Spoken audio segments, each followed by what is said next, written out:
আলিপুরা রাত থেকে আবহাওয়ার বদল। কলকাতা সহ দক্ষিণবঙ্গের একাধিক জেলায় ঝিরঝিরে বৃষ্টি। তাহলে বন্ধুরা, রাত থেকে আচমকা আবহাওয়ার বদল, আকাশ ঢাকা কালো মেঘে, কখনো ঝিরঝিরে কখনো ঝিমঝিমিয়ে বৃষ্টি শুরু হয়েছে কলকাতা সহ দক্ষিণবঙ্গের একাধিক জেলায়। উত্তরবঙ্গের সবকটি জেলাতে ভারী থেকে অতি ভারী বৃষ্টি হচ্ছে। শনিবার দক্ষিণবঙ্গের একাধিক জেলায় বৃষ্টির পূর্বাভাস দিয়েছিল আলিপুর আবহাওয়া দফতর।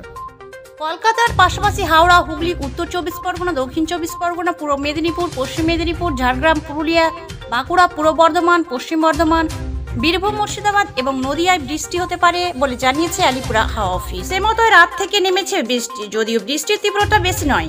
ঝিরঝিরে করে বৃষ্টি পড়েছে, তবে কখনো কখনো পরিমাণ বাড়ছে। সে মতোই রাত থেকে নেমেছে বৃষ্টি, যদিও বৃষ্টির তীব্রতা বেশি নয়। ঝিরঝিরে করে বৃষ্টি পড়ছে, তবে কখনো কখনো পরিমাণ বাড়ছে। হাওয়া অফিস জানিয়েছে আগামী বুধবার পর্যন্ত দক্ষিণবঙ্গের সব জেলাতেই কম বেশি বৃষ্টি হতে পারে। কয়েকটি জেলায় বাজ পড়ার সম্ভাবনা রয়েছে।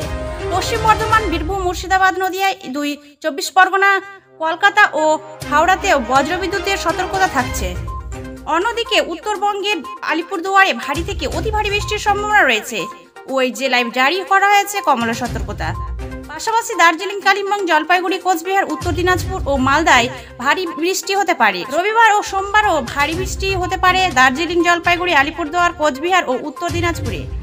এই জেলাগুলিতে হলুদ সতর্কতা জারি করা হয়েছে, তবে কালিম্পংয়ে বৃষ্টির কোনো পূর্বাভাস নেই। মঙ্গলবার ভারী বৃষ্টির সম্ভাবনা রয়েছে উত্তরবঙ্গের দার্জিলিং ও জলপাইগুড়ি জেলায়। এই ছিল আজকের আপডেট।